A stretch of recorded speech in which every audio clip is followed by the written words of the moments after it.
Anesthesiologists, what are the best things people have said under the gas? Happened today. Patient has a broken ankle fixed and was coming out of anesthesia when he was being wheeled out.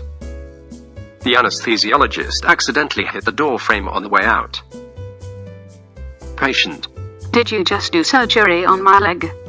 Anesthesiologist: Yes, you had surgery and are waking up from it. Patient: Then why are you running into things? Not an anesthesiologist, but when my stepdad was going under for a surgery, he was almost out but at a sweet point that the doctor told my mom she could ask him anything and he wouldn't be able to help but answer truthfully. She asked, "Do you love me?" My stepdad replied, You need to go on and get your little Yoda shoes. I'm pretty sure Yoda doesn't even wear shoes. My wife is an anesthesiologist. When she was in fellowship, she had a patient say they saw dicks dripping off the ceiling, ketamine infusion. I was a patient. I went in to get an MRI at 7. They injected me with something and I said, wow, that made me really sleepy. Then the doctor said, Fucker shouldn't be able to talk.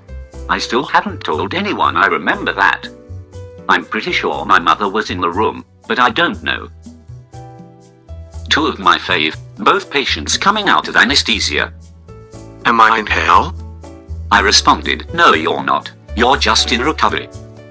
That sounds like something the devil would say. Count backwards from 100 to prove it. Or the one who stroked my unshaved arm while I was trying to keep him from pulling at his IV, and muttered, You'd make such a great carpet. Not anesthesia, but patient was heavily sedated in ICU. Nurse gave an enema, half-conscious response. Honey, you know I don't like it that way. I was about to be put under for a colonoscopy while the nurse was trying to position me in a way to make it easiest for them to work.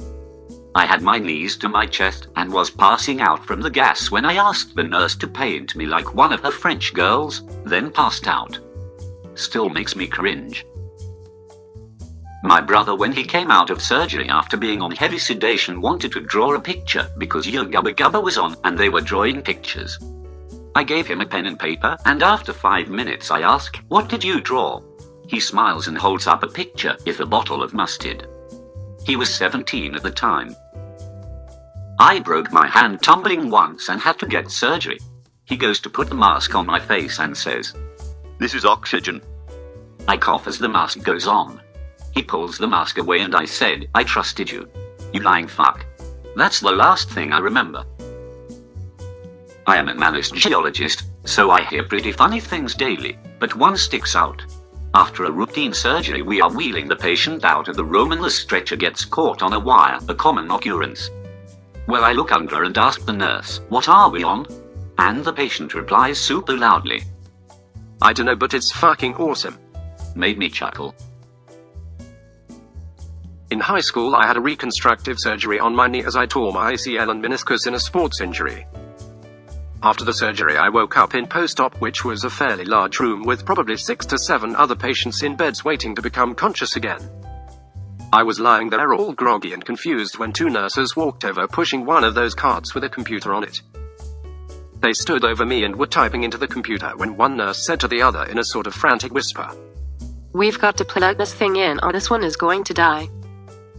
Naturally, semi-conscious me thought that the thing was me and I started to incoherently yell for the nurse to unplug whatever they needed to in order to find an outlet to keep me alive. Turns out it was the battery on the laptop that was going to die. Apparently the death rate for an ACL repair is pretty low. My husband went under last year, and once he woke up, by appearances he was as sober as a church mouse. Walking, asking serious questions of the doctor, apparently no issues at all. He remembered the procedure and described it to me in detail. I figured he just never went completely under. He was craving Chinese food, and nothing would do except for buffet, so we headed down and loaded up our first load of plates. Evidently, he actually woke up from the anesthesia at the buffet. As far as he remembers, he was put under and woke up in front of a plate of chicken teriyaki on a stick. I had my wisdom teeth out and supposedly still bleeding a good amount on the way to CVS to pick up the meds. My mom was driving, and I was just staring out the window collecting blood in my mouth. Eventually it reached a point it was too much at a red light. rolled down the window and just let it all flow out of my mouth. I look up and this lady is looking at me with just pure horror on her face. I proceeded while still in some sort of haze from the drugs to give her what I can imagine the bloodiest smile anyone has ever seen. She wasn't originally turning right but proceeded to make an immediate turn. I am so glad I can remember this while still being high. Chefs, what red flags should people look out for when they go out to eat? If employees try to argue with you about food quality in order to dissuade you from sending something undercooked back, just leave. It means they have a cook who can't take criticism, and your chances at getting a sneezer are greatly increased. Dirty stained carpets. I have no idea why anyone would open a restaurant and put carpet down. Carpets are a nightmare to clean and always look dirty after a year of being laid. Ask where your oysters come from. If they don't know, you don't want them. Works for most seafood. Not a chef, but I just took a chance on a restaurant today and the chefs were sitting, legs up, right next to the front door as I walked in. No one but staff and me there. So, according to how my stomach feels, probably that. Pictures of food on a menu that clearly aren't from the restaurant. If a restaurant has a one-page menu, that's usually a pretty good sign. It means their line cooks have become specialists and can usually nail all the dishes listed.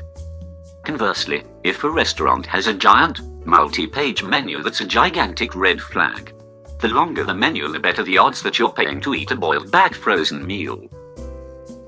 I have a family member who's worked in multiple different restaurants, and they always advise me never to get drinks with ice because too many places don't keep their ice machines clean because it's so often overlooked compared to other kitchen equipment. Cook for a small Mexican restaurant here. I always look for how the staff interact with each other.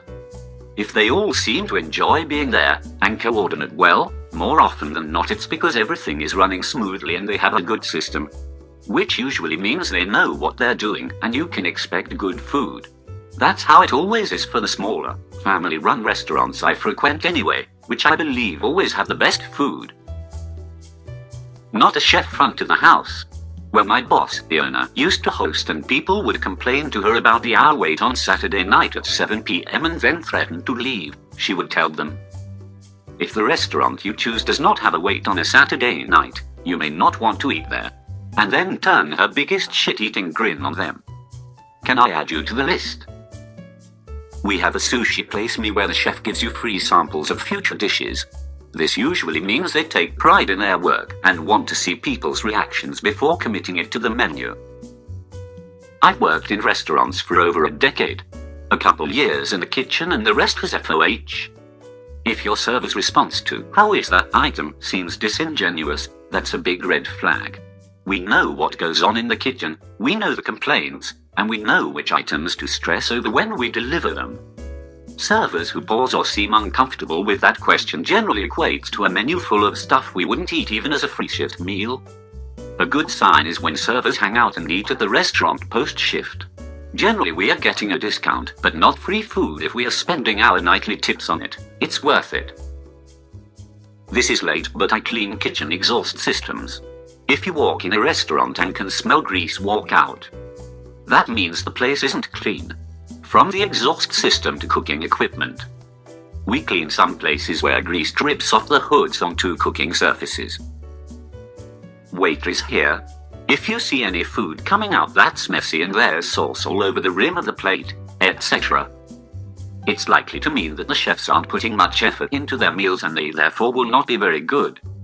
All the chefs at my work find it so important that everything is presented well, and I agree. So if they miss something, I'll check the plates and point it out, which they always appreciate as it reflects well on them.